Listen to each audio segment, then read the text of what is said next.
Salut! Alors, troisième vidéo de la biophysique pour l'étude rentrée, donc cette fois-ci sur le noyau. C'est donc l'avant-dernière vidéo. Vous aurez une dernière vidéo avec Cassandra sur la radioactivité.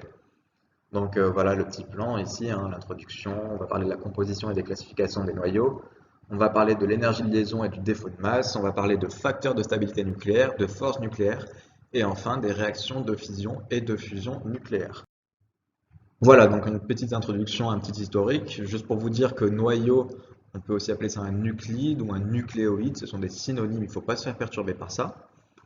Et donc maintenant un petit historique, pourquoi? Parce que la notion d'atome, c'est pas apparu comme ça d'un coup, quelqu'un qui s'est dit tiens, la matière c'est de l'atome.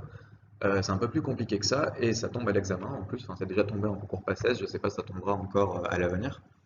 Mais bref, tout ça pour dire qu'il faut remonter à l'Antiquité pour parler de la notion d'atome, avec Démocrite, qui est le premier à en avoir parlé, qui parlait lui de particules élémentaires, indivisibles et invisibles. Mais le problème de Démocrite, c'est qu'à la même époque, il y avait un certain Aristote qui avait une autre théorie sur la matière, c'était la théorie des quatre éléments, qui disait qu'en gros, la matière était faite de feu, d'air, d'eau et de terre. Et donc c'était deux modèles un petit peu en concurrence, et au final, c'est le modèle d'Aristote qui a séduit les gens à cette époque-là. Et donc, le modèle de Démocrite a été totalement oublié. Et il faudra attendre 1805, donc pas mal d'années après, pour que John Dalton y reprenne ce modèle-là en parlant d'atomes, en les décrivant comme une sphère dure pleine de matière. Donc en fait, pour lui, la matière, c'était des espèces de petites billes pleines, en fait, qui étaient agrégées entre elles, et ça faisait des atomes qui formaient la matière. Un peu moins d'un siècle après, on a eu Thomson qui a un peu amélioré ce modèle. Lui, il nous a parlé du modèle de l'atome en pudding au raisin. En fait, il a découvert certains composants de l'atome, notamment les électrons, et donc il a considéré que les électrons, ils baignaient en gros dans la petite bille. Et donc ces électrons étant négatifs, ça veut dire que le reste de la petite bille était plus ou moins de charge positive pour atténuer parce que il savait que l'atome était neutre. Et donc on appelle ça pudding en raisin parce que ça fait penser un petit peu à cette image avec les raisins, donc les électrons qui trempent un peu dans notre bille ou dans notre pudding. Enfin, au XXe siècle, on va revoir différents modèles qui vont évoluer. On va parler de deux modèles en particulier, donc celui de Rutherford et celui de Bohr. Et en gros, au XXe siècle, on va surtout découvrir deux zones, en fait, le noyau qui est positif et le cortège électronique, donc nos électrons qui sont à part du noyau, qui est négatif. Alors dans le modèle de Rutherford, on voit que les électrons sont dans un espèce de nuage autour du noyau, alors que dans le modèle de Bohr, on est un peu plus précis, on va dire. On voit apparaître différentes couches électroniques qui vont être occupées par des électrons d'énergie bien définis. Donc Rutherford, il a fait une petite expérience que je vous détaille pas là parce que vous la verrez plus tard tout simplement, c'est pas ce qui est le plus important même s'il faut la connaître et c'est déjà tombé. Mais juste pour vous en dire rapidement les résultats, c'est-à-dire qu'il en déduit une structure lacunaire de l'atome avec un petit noyau central et beaucoup de vide autour. Lacunaire, ça veut dire quoi? Ça veut dire qu'il y a des lacunes de partout, ça veut dire qu'il y a du vide autour, hein, tout simplement. Et donc petit noyau central, on a dit avec un diamètre d'environ 10 puissance moins 15 mètres, et le diamètre général de l'atome qui est de 10 puissance moins 10 mètres. Donc vous voyez qu'il y a 5 échelles de 10, entre guillemets 5 puissance de 10 de différence. Donc ça fait un tout petit noyau et vraiment beaucoup de vide autour, c'est ce qu'il en a conclu. On en déduit donc un modèle planétaire de l'atome, on a vraiment cette notion d'électrons qui gravitent autour du noyau. Et donc ces électrons ont une masse très faible, et de ce fait, la masse de l'atome est principalement concentrée dans le noyau. À savoir que de nos jours, il y a encore différents modèles qui sont apparus, qui sont encore plus sophistiqués, qui involuent, on va dire, les anciens modèles, mais on va pas les détailler parce que c'est beaucoup trop compliqué de toute manière, et c'est pas l'important du cours. On va passer maintenant à la composition et à la classification des noyaux. Un petit peu de nomenclature d'abord. Donc là, pour reprendre, on a notre matière constituée d'atomes. On zoome sur l'atome, on voit un seul atome avec un noyau et un cortège électronique autour. Dans le noyau, si on regarde encore plus près, on a des charges positives qui vont correspondre aux protons et des charges neutres qui vont correspondre aux neutrons. Donc les protons, on en a combien? On en a Z, c'est-à-dire notre numéro atomique, pardon. Il va être inscrit en bas à gauche de notre élément X. Et notre nombre de neutrons, c'est N. Alors, le A, ça correspond au nombre de masse, c'est-à-dire le nombre de nucléons. Les nucléons, c'est quoi? C'est les protons plus les neutrons. Donc, pour retrouver A, on fait Z plus N. Et forcément, pour retrouver N, on fait A moins Z. Donc maintenant, la classification des différents noyaux, il en existe plusieurs. On va commencer par la classification en fonction du Z, donc du numéro atomique, donc du nombre de protons, donc du nombre d'électrons, etc. Donc c'est la classification périodique, normalement vous la connaissez. C'est aussi la classification de Mendeleïev et c'est une classification qu'on va qualifier de chimique. Pourquoi? Parce qu'elle est surtout utilisée en chimie et beaucoup moins en physique nucléaire notamment. Donc dans cette classification, les éléments ils sont classés par un Z croissant. Donc on voit 1 hydrogène, 2 hélium, 3 lithium, etc. Et très important à retenir, c'est que le Z, donc le nombre de protons, le numéro atomique, il est indissociable de l'élément chimique. Un noyau avec 5 protons, ce sera toujours du bore, par exemple. Ensuite, dernière chose sur cette classification, on voit que sont regroupés par colonnes les éléments avec des propriétés physico-chimiques similaires. Alors ça, vous le voyez peut-être plus en chimie, je ne sais pas si c'est encore au programme ou pas, mais voilà, c'est à savoir. Ensuite, on a une autre classification en fonction du nombre de neutrons, celle-là qui est un peu plus intéressante en physique nucléaire, et c'est ce qu'on appelle la table des nuclides. Alors on voit qu'on a en ordonnée le nombre de neutrons, en abscisse le nombre de protons, et c'est une classification qui permet de classer tous les noyaux, qu'ils soient stables et radioactifs. On a par exemple l'exemple là pour l'oxygène, on voit qu'on a trois noyaux en fait naturels, avec l'oxygène 18, l'oxygène 17, l'oxygène 16, toujours 8 protons, forcément parce que c'est le même élément. Et on voit l'oxygène 16 qui est l'oxygène, l'élément le plus stable et donc le plus présent dans la nature, et les deux oxygènes au-dessus qui sont un peu moins stables et beaucoup moins présents. Voilà, et donc tout ça, ça nous amène à trois définitions qui sont super importantes. D'abord des isotopes, c'est quoi? C'est deux nucléides avec un même nombre de protons, donc un même Z, mais des nombres de nucléons différents, donc des A différents. Donc forcément, deux isotopes sont indiscernables chimiquement, vu qu'ils ont le même nombre de protons, c'est donc le même élément chimique. On a ici l'exemple de l'iode, 131, 123, 127 pour le nombre de nucléons, mais toujours le même Z, Z égale 53, donc c'est bien de l'iode à chaque fois.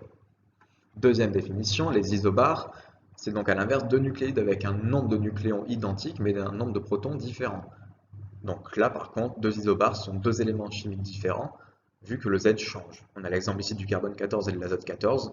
Le A est bien égal à 14 dans les deux cas. Par contre, d'un côté, on a 6 protons, d'un autre, on a 7 protons. Et enfin, dernière définition, les isotones, c'est donc deux nucléides avec le même nombre de neutrons, mais à chaque fois un nombre de nucléons, un nombre de protons différent. Donc là encore, le nombre de protons change, donc deux isotones sont deux éléments chimiques différents. Voilà, donc ces différentes définitions des isotones, des isobars et des isotopes sont retrouvables sur la table des nuclides. On retrouve donc les isotopes en vertical parce que ça dépend du Z, tout simplement le Z est identique. Les isotones, pareil, le nombre de neutrons est identique, donc ils sont horizontaux. Et les isobars, j'ai pas vraiment de mémo, mais en fait, c'est ceux qui sont en diagonale, quoi. Petit mémo pour retenir un peu toutes ces définitions. Isotope, c'est le même nombre de protons, on a un P à chaque fois. Isobar, c'est le même A, donc on a le A. Et isotone, c'est le même N, donc on a le N à chaque fois dans le mot. Donc c'est assez facile pour pas s'embrouiller. Si vous avez un doute, il faut penser à ça. Voilà, donc maintenant on va parler des nucléons. On rappelle que A, ça correspond au nombre de nucléons et également au nombre de masses. C'est pas pour rien que ça s'appelle comme ça, c'est parce que A, je vous le rappelle des cours de physique, c'est la valeur entière la plus proche de la masse d'un atome. Donc par exemple pour notre azote, A c'est 14, et on voit que la masse d'un atome d'azote c'est 14,003, donc on est vraiment proche de 14. Quelques conventions d'écriture maintenant parce qu'on les voit ici. M avec un espèce de M en calligraphie, comme ça c'est pour parler de la masse d'un atome complet. Un M en écriture normale, c'est pour parler de la masse du noyau, c'est-à-dire la masse de l'atome moins Z fois la masse des électrons, c'est-à-dire la masse de tous les électrons. Et enfin, donc, quand on a delta M avec un M normal, ça correspond au défaut de masse du noyau qu'on reverra tout à l'heure. Alors parmi nos nucléons, on en a deux. On a d'abord le proton qui existe à l'état libre, on peut l'écrire de plusieurs manières comme ici, et on a le neutron qui est neutre et qui est instable en dehors du noyau et qui va se désintégrer selon cette réaction. Donc un neutron va se transformer en un proton, plus un électron, plus un antineutrino. Ça correspond grosso modo à votre réaction de la radioactivité bêta que vous verrez dans le cours sur la radioactivité avec Cassandra. Ensuite, on va parler de quelques particules élémentaires. C'est un peu compliqué, donc on ne va pas s'attarder dessus. Elles sont classées en trois familles, donc 1, 2 et 3. Elles sont de deux types, ce qu'on a en violet ici, ce qu'on a en vert ici. Ce qui va nous intéresser dans ce cours, c'est simplement la famille 1. Donc les autres, on les oublie, elles ne servent à rien. Pour la famille 1, on a d'abord les quarks, donc up et down, qui sont eux prisonniers de particules plus grandes. Et c'est des particules élémentaires qui sont chargées. Donc la charge du up, c'est plus 2 tiers d'une charge d'électrons. La charge du down, c'est moins 1 tiers d'une charge d'électrons. Enfin, on a aussi les leptons, qui correspondent donc à l'électron et au neutrino de l'électron, qui sont eux libres de se déplacer dans l'air, dans la matière, dans ce que vous voulez. D'autres particules élémentaires qui sont un peu à part, ce sont les bosons, qui sont des particules d'interaction. On en reparlera un peu après, mais c'est un peu à part. Donc ainsi, on voit que les nucléons ne sont pas les particules les plus élémentaires de la matière, ils sont eux-mêmes composés de quarks, et ce sont ces quarks qui permettent d'expliquer la charge des nucléons. On a donc le neutron et le proton, quand on zoome encore sur nos nucléons. Sur un proton en rouge, on voit qu'il est composé de deux quarks up et un quarks down. C'est bien ce qu'on a ici. Et quand on additionne les charges, on a 2 tiers plus 2 tiers moins un tiers, ça fait plus un E, on retombe bien sur la charge de notre proton. A l'inverse, pour le neutron en vert, un quarks up et 2 quarks down, ça correspond bien à 2 tiers, moins un tiers, 0 E, c'est normal, notre neutron est neutre. Nouvelle partie maintenant sur l'énergie de liaison et le défaut de masse, c'est une partie hyper importante à comprendre et pour les QCM tout simplement, pour les calculs et tout ça. Alors, une petite phrase magique, la masse d'un noyau constitué est inférieure à la somme des masses de ses nucléons pris séparément. C'est super important à retenir, c'est super important à comprendre. En gros, qu'est-ce que ça veut dire? Ça veut dire qu'on le voit ici sur la petite balance, on prend un noyau tout constitué, tout beau, il est plus léger que la somme de tous ces éléments, s'ils n'étaient pas assemblés sous forme d'un noyau. C'est en gros ce qui est écrit aussi sur cette équation. Et donc de là, on en déduit qu'il y a un défaut de masse qui correspond à la différence entre la somme des masses des nucléons pris séparément et la masse du noyau constitué. C'est ce qui est écrit là. Le défaut de masse, c'est la somme de tous ces petits nucléons pris à part, un par un, moins la masse du noyau constitué qui est plus léger. Voilà, donc par contre, attention absolument pour les QCM de calcul, ça c'est la formule telle que je vous l'ai présentée, donc qui est donnée par le prof en cours. Sauf qu'en fait, en théorie, la masse du noyau, on ne vous la donnera pas dans l'énoncé parce que tout simplement on ne la connaît pas, et on vous donnera plutôt directement la masse de l'atome, donc incluant la masse des électrons. Donc forcément, ça modifie un peu tout. Et je vous rappelle que la masse du noyau, c'est égal à la masse de l'atome moins la masse de tous ces électrons. Donc on va inclure ce truc-là dans notre formule, on va remplacer la masse du noyau par tout ça. Et en développant un peu tout ça, on se retrouve avec un défaut de masse qui vaut la somme des différents nucléons plus la somme des électrons moins la masse de l'atome complet, puisque c'est la masse qu'on connaît. Et pour rappel, donc la masse du nucléon, c'est Z fois la masse des protons plus N fois la masse des neutrons. Donc Z protons, N neutrons, Z d'électrons parce qu'il y en a autant que de protons, et on se retrouve avec toutes ces masses-là. Alors pour gagner du temps, il y a une autre petite méthode, on peut utiliser la masse de l'hydrogène qui est souvent donnée aussi dans les énoncés, puisque dans un atome d'hydrogène, vous avez un proton et un électron. Donc quand on fait Z fois la masse de l'hydrogène, on a déjà Z fois la masse des protons plus Z fois la masse des électrons. Et donc on n'a plus qu'à ajouter la masse des neutrons avant notre soustraction. Ça fait gagner une multiplication, entre guillemets, c'est déjà pas mal. Et donc, pourquoi ce défaut de masse, ça nous intéresse? Eh bien, c'est très simple, c'est parce qu'on a une certaine loi d'équivalence masse-énergie grâce à ce monsieur-là, c'est Einstein, qui nous dit que, grosso modo, hein, la masse c'est de l'énergie, et l'énergie c'est de la masse. C'est une façon un peu vulgaire de l'expliquer, mais c'est l'idée. Et donc, de fait, on peut exprimer notre défaut de masse en énergie. Ça va correspondre à l'énergie de liaison de nos nucléons. Et donc, pour ça, on a deux petites formules. La première, c'est le classique E égale mc2 que vous connaissez, mais on a une énergie en joules, un défaut de masse en kilogrammes, et C, c'est donc la vitesse de la lumière, 3 10 puissance 8 mètres par seconde. Et vous vous rendez compte que c'est des unités qui ne sont pas forcément adaptées, notamment à la masse des nucléons, des noyaux et tout ça. Et donc pour ça, on a une deuxième petite formule qui est peut-être un peu mieux.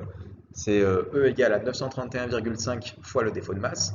Et donc à ce moment-là, on a une énergie en méga électron-volts et un défaut de masse en unité de masse atomique. Et donc en pratique, c'est plutôt celle-ci que vous allez utiliser comme formule.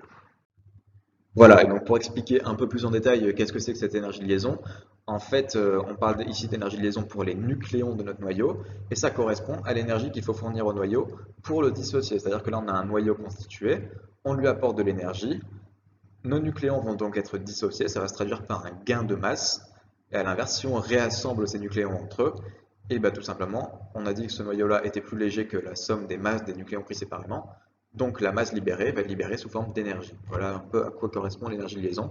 Et pour les nucléons d'un noyau, elle est de l'ordre du méga électronvolt. Voilà, nouvelle partie maintenant sur les facteurs de stabilité nucléaire. Donc en gros, qu'est-ce qui fait qu'un noyau il est stable ou pas, tout simplement. Le premier facteur, ça va être l'énergie de liaison par nucléon. Alors qu'est-ce que c'est que ça? C'est en gros notre énergie de liaison qu'on a calculée pour le noyau. On la divise par le nombre de nucléons et on obtient l'énergie de liaison par nucléon. C'est tout bête. Et plus cette énergie de liaison par nucléon est élevée, plus le noyau est considéré comme stable. On voit ici un graphique avec l'énergie de liaison par nucléon en ordonnée et le nombre de nucléons en abscisse.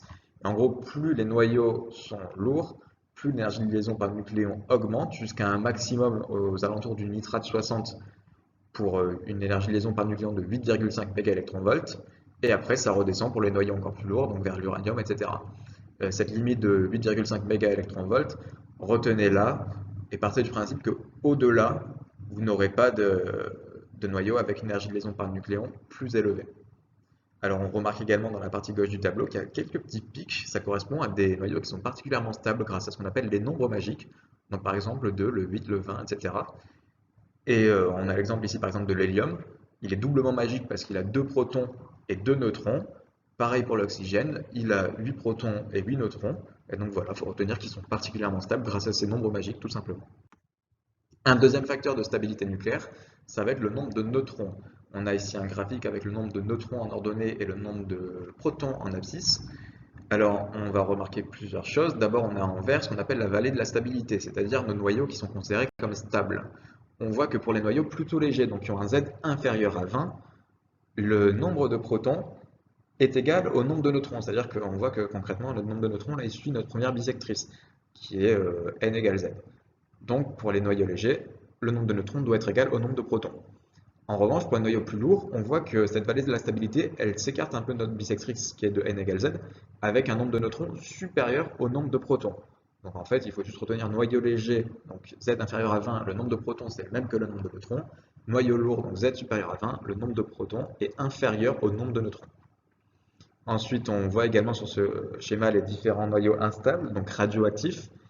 Soit par excès de nucléons, c'est ceux qui sont dans la zone A, donc la zone d'instabilité dynamique, et vous reverrez dans les cours sur la radioactivité qu'ils vont se désintégrer par radioactivité alpha.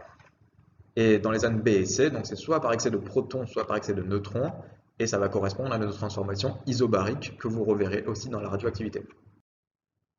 Et donc un dernier facteur de stabilité nucléaire, c'est tout simplement la parité du nombre de nucléons. Donc il n'y a pas grand chose à dire, hein, tout est sur le tableau. On voit que pour les noyaux avec un Z pair et un N pair, donc un nombre total de nucléons pair, le nombre de noyaux stables est beaucoup plus élevé que lorsque le nombre de protons et le nombre de neutrons est impair, tout simplement. On va passer maintenant aux forces nucléaires. Donc en fait, ces forces nucléaires, elles sont liées aux interactions des nucléons entre eux et elles sont responsables aussi de leur stabilité ou de l'instabilité du noyau. Donc la première de ces forces dont on va parler, c'est l'interaction forte. Elle est spécifique au noyau. C'est une force attractive qui assure la cohésion du noyau et qui s'exerce à très courte distance. Donc en gros, c'est ce qu'on voit là, hein. On est à distance, il n'y a pas d'attraction. Quand on est très très proche, on a une attraction et ça assure la cohésion du noyau. Elle est 100 à 1000 fois plus forte que la force électrostatique et ça correspond à la mise en communication des gluons. C'est quand on a vu tout à l'heure les particules élémentaires. Je vous ai dit qu'il y avait donc des particules d'interaction qui correspondaient aux bosons. Parmi les bosons, on a les gluons qui sont donc mis en communication lors de la force, l'interaction forte. Une autre force nucléaire, c'est l'interaction faible. Elle est également spécifique du noyau. Elle est bien plus discrète et de faible intensité. Et elle s'exerce également à très courte distance, donc de l'ordre de 10 puissance moins 15 mètres. Sa particularité, c'est qu'elle s'exerce à l'intérieur même des nucléons. Et donc ça permet de changer la composition d'un noyau. C'est ce qu'on voit ici sur ce schéma. On a un neutron, donc avec ses quarks up, un quarks up, deux quarks down. Et donc l'interaction faible, qu'est-ce qu'elle va permettre? De passer d'un neutron en un proton avec la transformation d'un quark down en un quark up. De là, ça va également libérer une particule β- et un antineutrino. Et ça correspond là aussi à ce que vous verrez en radioactivité, c'est-à-dire la transformation β-. Et donc, dernière force nucléaire, c'est la force électrostatique. Elle est cette fois-ci non spécifique du noyau. Et donc, en fait, elle répond simplement à la loi de Coulomb. Donc, je ne vais pas vous la lire, mais en gros, vous savez que c'est K fois multiplie les charges divisé par le rayon au carré. Donc, on dit que c'est une force qui est coulombienne, de type coulombien, en 1 sur R carré, donc c'est-à-dire inversement proportionnelle au carré du rayon. C'est une force qui concerne les protons du noyau uniquement. Pourquoi? Parce que les neutrons sont neutres, ils n'ont pas de charge, donc ça ne peut pas marcher. Et donc, comme ça ne concerne que les protons, c'est une force répulsive, puisque c'est la même charge, donc ça va être répulsif. On voit qu'à l'inverse, un proton, un neutron, il n'y a pas d'interaction, deux neutrons entre eux, il n'y a pas d'interaction. Et c'est cette force qui explique l'excès de neutrons des noyaux lourds. Pourquoi? Parce que tout simplement, vos protons qui vont commencer à être un peu nombreux vont se repousser entre eux, et le fait de rajouter des neutrons, ça va faire effet tampon, entre guillemets, pour éviter qu'ils se repoussent trop. Dernière partie maintenant sur les réactions de fission et de fusion nucléaire. Donc d'abord, on va revoir rapidement ce qui se passe au niveau des nucléons. Là, on a un noyau qui est complètement formé. Si on lui apporte de l'énergie, en gros, on va le dissocier, donc on va gagner en masse. Donc un gain de masse, ça correspond à une consommation d'énergie. À l'inverse, quand on va vouloir reformer notre noyau, on va libérer de l'énergie et perdre de la masse. Donc une perte de masse, ça correspond à une libération d'énergie. Donc maintenant, la fusion, qu'est-ce que c'est? On prend deux petits noyaux, on les fusionne entre eux, on se rend compte qu'on obtient un noyau plus gros, mais plus léger. Donc s'il est plus léger, on a libéré de la masse, donc on a libéré de l'énergie. A l'inverse, la fission, on part d'un noyau relativement lourd, on le déglingue en deux, on obtient des produits qui se retrouvent plus légers. Donc on a une libération d'énergie. Et tout ça, ben, on se dit que c'est peut-être un peu contradictoire. On fait deux choses inverses et dans les deux cas, on libère de l'énergie. Et pour expliquer ça, on se base sur ce schéma, donc avec l'énergie de liaison par nucléon en fonction du nombre de nucléons. Et on se rend compte que pour la fusion, en fait, c'est des noyaux qui sont assez petits. Et donc forcément, quand on les additionne entre eux, ils auront une énergie de liaison par nucléon plus importante. Donc le défaut de masse va augmenter, donc on va libérer plus d'énergie. De même, pour la fission, à l'inverse plutôt, le noyau qui est plus lourd, en fait, on aura deux produits avec une énergie de liaison par nucléon plus importante. Donc le noyau est plus stable, on a libéré plus de masse, et là aussi, on a libéré plus d'énergie. Donc tout d'abord, on va parler de la fission nucléaire avec l'exemple de la fission de l'uranium dans les centrales nucléaires. C'est-à-dire qu'on a notre uranium 235 qui est relativement stable. En fait, il faudra des milliers d'années pour qu'il se désintègre. Et donc pour ça, qu'est-ce qu'on va faire pour accélérer le processus? On va lui balancer un neutron dans la figure. Ça va devenir de l'uranium 236 qui est lui très très instable. Et donc il va se désintégrer assez vite en ces deux éléments plus trois neutrons. Et ce qui est intéressant dans cette histoire, c'est de calculer l'énergie qui va être libérée lors de cette fission, puisque bah, forcément ça se passe dans les centrales nucléaires, notre but c'est de produire de l'énergie. Et pour ça, la méthode qui est présentée par le prof, c'est celle qui se base sur l'énergie de liaison par nucléon. Donc en fait, on a notre neutron, il n'a pas d'énergie de liaison par nucléon. Notre uranium, on vous dit qu'il a une énergie de liaison par nucléon qui vaut 7,5. Celui-là 8,2, celui-là 8,5. Les neutrons, on a dit 0. Si c'était autre chose, si là par exemple on avait eu deux xénons, je dis ça au hasard, on aurait fait 2 fois 8,2 forcément. Donc ensuite, ce qui nous intéresse, c'est l'énergie de liaison totale. Celle-ci, c'est l'énergie de liaison par nucléon. Donc on a ici 235 nucléons, donc on multiplie par 235. Ici on en a 140, on multiplie par 140, etc. Et donc on additionne l'énergie de liaison avant, donc 0 plus ça nous donne 1762,5 mégaélectronvolts. Et l'énergie de liaison totale après, donc là 1148 plus 790,5. Et donc pour avoir l'énergie libérée, ben, tout simplement on calcule la différence entre les deux et on se retrouve avec une libération d'énergie de 176 mégaélectronvolts. On passe maintenant à la fusion nucléaire. Donc on va parler de la fusion de deux atomes d'hydrogène. Alors quand on parle d'atome d'hydrogène, on pense classiquement à celui qui possède un proton tout simplement. Il existe en fait sous plusieurs formes. On a par exemple le deutérium, donc avec deux nucléons, donc un proton et un neutron, et le tritium avec trois nucléons, c'est-à-dire un proton toujours et deux neutrons. Donc ici, pour fusionner deux atomes d'hydrogène, on va prendre un atome de deutérium, ou plutôt un noyau de deutérium, et un noyau de tritium. Ça va former un atome d'hélium plus un neutron. Et donc là, pareil, on va calculer l'énergie libérée exactement de la même manière. Donc l'énergie de liaison par nucléon à chaque fois, on multiplie par le nombre de nucléons à chaque fois, on additionne ce qu'on a avant, ce qu'on a après, et on fait la différence des deux, et on se retrouve avec 17,6 mégaélectronvolts qui sont libérés. Là encore, attention pour les QCM, parfois on ne vous donnera pas les énergies de liaison par nucléon, mais on vous donnera juste les masses des atomes et des particules. Et donc pour calculer l'énergie libérée, il faudra calculer le défaut de masse global, puis utiliser la loi d'équivalence énergie. En fait, c'est un peu la même méthode que pour calculer l'énergie de liaison vue tout à l'heure, mais là, c'est à l'échelle en fait de toute une réaction. Donc, on va reprendre l'exemple d'avant sur la fusion des atomes d'hydrogène. On a donc les masses du deutérium, du tritium, de l'hélium et du neutron.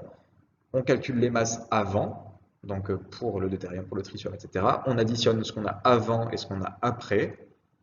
On calcule la différence entre les deux, ça nous donne un défaut de masse, ce qu'on peut appeler un défaut de masse en unité de masse atomique, et on n'a plus qu'à calculer l'énergie libérée avec notre petite formule, E égale 931,5 fois le défaut de masse, et on retombe de même sur le 17,6 mégaélectronvolts.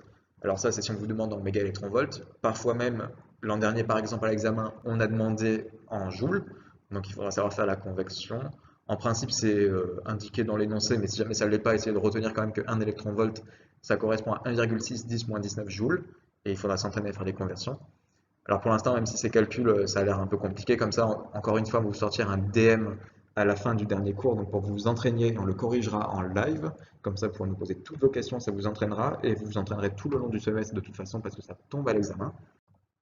Et donc maintenant, pour rapidement terminer, les différentes applications à la fission, à la fusion. D'abord, la fission, ça peut servir pour les bombes nucléaires parce que c'est fun, et aussi pour les centrales nucléaires, c'est ce qu'on a vu tout à l'heure avec la fission de l'uranium. La fusion, à l'inverse, elle est naturellement présente au niveau du Soleil. Pourquoi? Parce qu'elle nécessite énormément d'énergie. On s'en sert également pour la bombe hydrogène parce que c'est toujours aussi fun. Et enfin, il y a un projet qui s'appelle le projet ITER, dont le but est de produire de l'électricité tout simplement grâce à la fusion. Voilà, donc c'est la fin pour ce cours sur le noyau. C'est un cours hyper important pour comprendre après la radioactivité avec Cassandra. Donc n'hésitez pas encore une fois si vous avez toutes vos questions. Il y a plein d'applications numériques, donc vous aurez un DM encore une fois pour vous entraîner. Et voilà, bossez bien ce cours et il vous le rendra.